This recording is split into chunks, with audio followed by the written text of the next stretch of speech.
Vijayanand 2022లో release అయిన Kannada movie ఇది. ఇప్పుడు తెలుగులో డబ్ చేశారు.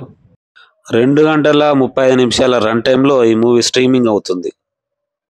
అడల్ట్ కంటెంట్ లేదు, ఫ్యామిలీతో కలిసి చూడొచ్చు.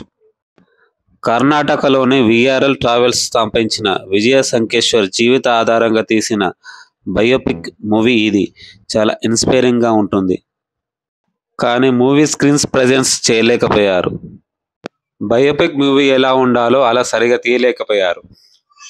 ఫస్ట్ హాఫ్ మాత్రం చూడొచ్చు ఏమో కానీ సెకండ్ హాఫ్ మాత్రం చాలా బోరింగ్గా ఉంటుంది మూవీ.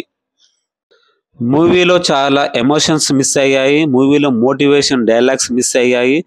మూవీలో స్క్రీన్ ప్లే సరిగా చేయలేకపోయారు. ఈ మూవీకి తెలుగు డబ్బింగ్ సరిగా కుదరలేదనే చెప్పొచ్చు. హీరో నేహాల్ యాక్టింగ్ మాత్రం బాగుంది.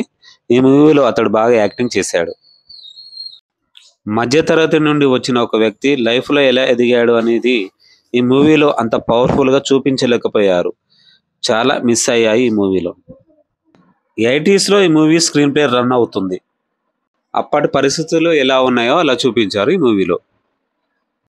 విజయ సంకేశ్వర్, అతని కొడుకు విజయ ఆనంద్ 2 పేర్లు కలిసి వచ్చేలా ఈ మూవీ టైటిల్ పెట్టారు. బ్యాక్గ్రౌండ్ స్కోర్ మాత్రం బాగానే ఉంది. టెక్నికల్ వాల్యూస్ మాత్రం చాలా బాగున్నాయి. ఈ మూవీకి నేను ఇచ్చే rating 2.5/5. It's my rating. Please subscribe my channel for more updates.